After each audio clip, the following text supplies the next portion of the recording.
네, 8월 1일 목요일 기도를 돕는 그 사람 매일 묵상 시작하겠습니다. 오늘 시편 62편 5절에서 8절입니다. 시편 60편 5절에서 8절에 보면 8절에 그렇게 얘기하죠. 그를 의지하고 그의 앞에 마음을 토하라. 하나님은 우리의 피난처이시로다. 오늘 하나님은 우리의 피난처시로다 라는 제목으로 좀 나눠보려고 합니다. 그러니까 하나님이 우리의 피난처가 되신다는 확신을 가질 때 우리가 억울함과 고통과 어려움을 하나님을 의지하고 그의 앞에 마음을 토하며 기도할 수 있는 거죠. 그러니까 하나님이 참된 피난처가 되신다는 것을 신뢰할 필요가 있습니다.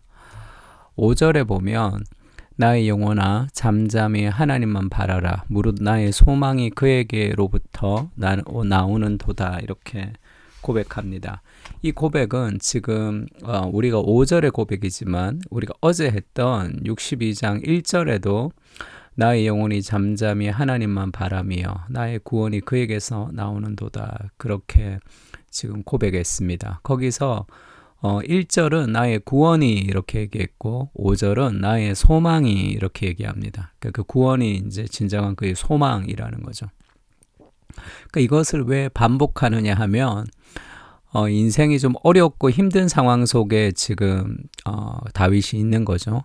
그때 하나님을 잠잠히 바라고 하나님에게서 진정한 소망이 온다는 것을 계속 자기의 머리로 확인하면서 묵상하고 있는 거예요.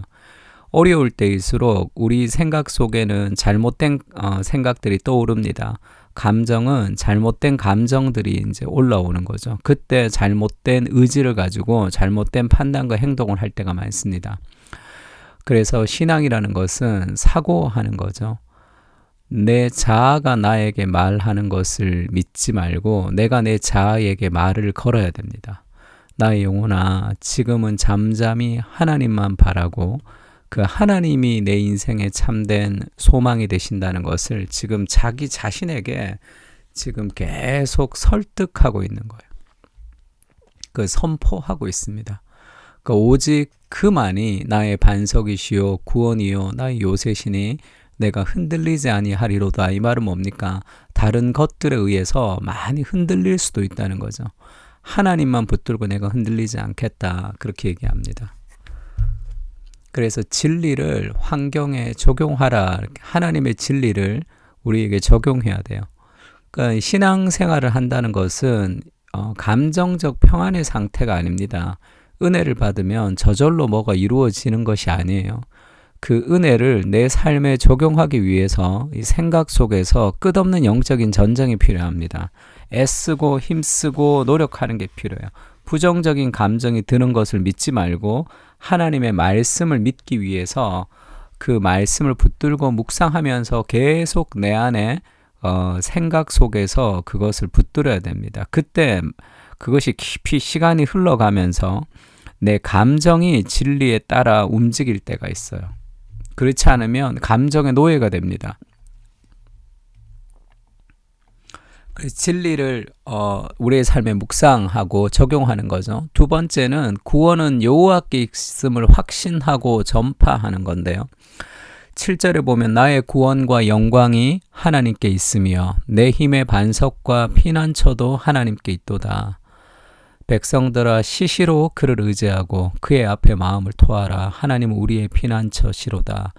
다윗이 자기 스스로에게 하나님께 소망을 두면서 지금 이 문제를 헤쳐나가야 된다라고 이야기를 하고 나의 구원과 영광이 하나님께 있으며 내 힘의 반석과 피난처도 하나님께 있도다. 지금 다윗이 그렇게 고백하는 거죠. 그러면서 백성들에게도 그걸 전파합니다. 백성들아 힘들 때마다 시시로 그를 의지하고 그의 앞에 마음을 토해야 된다. 다른 것으로 무언가를 찾지 말아야 된다. 우리 삶이 흔들리는 이유는 하나님 앞에서의 안정감이 없기 때문이야. 다른 일로 자꾸 분주하게 하지 말고 하나님만이 우리 인생의 진정한 피난처이시다. 그렇게 자신의 경험을 다른 사람에게 또 나누고 있는 거죠. 구원이 하나님으로부터 온다는 것을 고백하고 있습니다. 요나서에도 구원은 여호와께 속하였다 이렇게 고백하죠. 그리고 이제 고린도 후서에도 이런 말씀이 있습니다. 우리의 모든 환난 중에서 우리를 위로하십니다. 환난 가운데 우리가 위로를 받고 우리로 하나님께 받은 위로로서 모든 환난 중에 있는 자들을 능히 위로하게 하시는 이시로다. 우리가 어려움을 당하고 그 어려움에서 하나님이 위로를 주시고 그 하나님의 위로를 경험한 것을 다른 사람에게 나누면서 하나님의 위로를 전파하게 하는 상처 입은 치유자로 하나님 우리를 사용하신다는 거죠. 그리스도의 고난이 우리에게 넘친 것 같이 우리가 받는 위로도 그리스도로 말미암아 넘치는도다. 이렇게 고난 가운데 위로가 크게 넘쳤다는 거예요. 우리가 환난 당하는 것도 너희가 위로와 구원을 받게 하려는 것이요 우리가 위로를 받는 것도 너희가 위로를 받게 하려는 것이니 이 위로가 너희 속에서 역사하여 우리가 받는 것 같은 고난을 너희도 견디게 하느니라. 바울이 고난을 겪으면서 하나님의 위로를 경험하고 그 은혜를 나누면서 고난당하는 사람들에게 하나님의 은혜로 그것을 이겨나갈 수 있도록 위로하신다는 거죠. 7절에 보면 너희를 위한 우리의 소망이 견고함은 너희가 고난에 참여한 자가 된 것 같이 위로해도 그러할 줄 알미라. 인생의 고난은 하나님의 위로를 가지고 옵니다. 형제들아 우리가 아시아에서 당한 환난을 너희가 모르기를 원치 아니하노니 힘에 겹도록 심한 고난을 당하여 살 소망까지 끊어지고 다윗이 아시아에 복음을 전하러 가면서 정말 고난을 많이 당했습니다. 살 소망까지 끊어졌다는 것은 이 죽기 직전까지 간 거죠. 9절에 우리는 우리 자신이 사형 선고를 받은 줄 알았으니 죽을 줄 알았죠. 이는 우리로 자기를 의지하지 말고 오직 죽은 자를 다시 살리시는 하나님만 의지하게 하심이라. 바울은 깊은 고난을 통해서 정말 중요한 인생의 진리를 하나 몸으로 배웠는데 인생의 고난 속에서 내가 자기를 의지하지 말고 죽은 자를 다시 살리시는 하나님을 의지하게 하려 함이라. 이것이 인생의 고난 속에 바울이 깨달았던 그런 삶의 레슨이라고 우리에게 얘기해 줍니다. 인생이 힘들 때 그것을 하나님께 가져가야지 하나님이 우리의 피난처가 되시고 내가 내 힘으로 할 수 없는 일들을 겪으면서 우리는 하나님을 더 의지하게 되는 거죠. 오늘 12시에 우리 민수 형제가 계속 팀 켈러의 문장을 이렇게 소개해서 번역해서 올리죠. 그거 하나씩 모아두는 거 굉장히 좋고 묵상하는 거 굉장히 도움이 됩니다. 오늘 올렸던 묵상 중에 이 고통이라는 것은 유한한 것을 향한 우리의 소망을 빼앗아 그러니까 고통을 당하면 이 땅에 있는 무엇이 우리의 소망이 아니구나라는 걸 깨닫게 되는 거죠. 그래서 더 이상 우리가 유한함에 궁극적 소망을 두지 못하도록 고난이라는 것은 그렇게 우리를 하나님께로 인도한다. 지금 그런 문장이 있었죠. 그래서 이 땅에 있는 유한한 것들에 우리가 소망을 두었구나라는 것을 이 고난 속에 어려움 속에서 우리가 깨닫게 된다는 거예요. 자기를 의지하지 않고 하나님을 의지할 수 있도록 하는 것이 고난의 복 중에 하나입니다. 그리스도를 묵상하는 것은 히브리서 2장 18절에 그가 시험을 받아 고난을 당하셨은즉 시험 받는 자들을 능히 도우실 수 있느니라. 우리가 당하는 여러 가지 어려움에 하나님이 우리의 피난처가 되신다라고 고백할 때 우리의 그 고통과 눈물과 아픔을 그리스도께서 이미 겪으셨고 우리의 고통과 아픔과 눈물을 이해하시는 분이시다라는 것을 우리가 기억함으로 우리가 더 위로를 받을 수가 있습니다.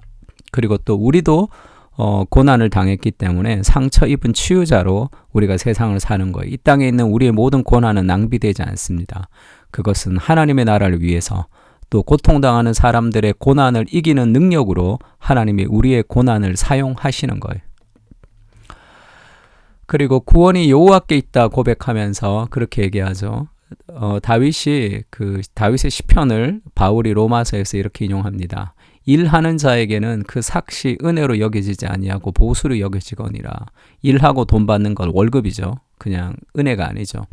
일을 아니할지라도 경건하지 아니하는 자를 의롭다 하시는 이를 믿는 자에게는 그의 믿음을 의로 여기신다. 일도 하지 않는데 우리를 경건하다 이렇게 얘기하는 거죠. 거룩하지도 않는데 우리를 거룩하다라고 얘기하시는 그것을 믿을 때 그것을 의로 여긴다는 거죠.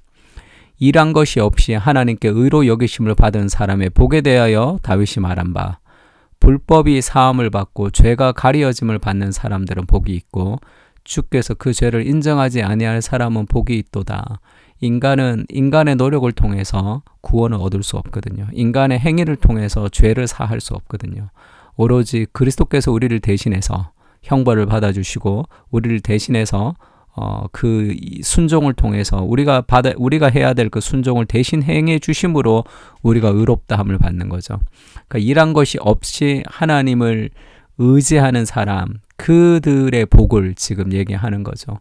그러니까 구원이 인간에게 있지 않고 오직 하나님께 있다는 것을 다윗이 고백하고 바울이 그것을 이야기하고 있습니다. 우리도 그것을 신뢰할 때 하나님 의지하면서 하나님을 통해서 삶의 여러 가지 어려움들을 우리가 피해갈 수 있습니다.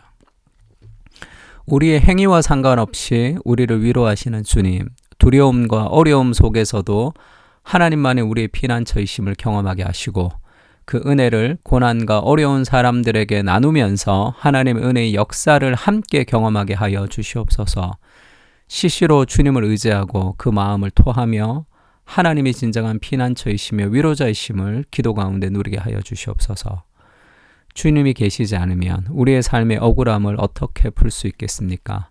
오늘도 진정한 위로자 되시는 주님께 나아가게 하옵소서. 아멘. 우리 시편을 통해서 같이 기도하겠습니다.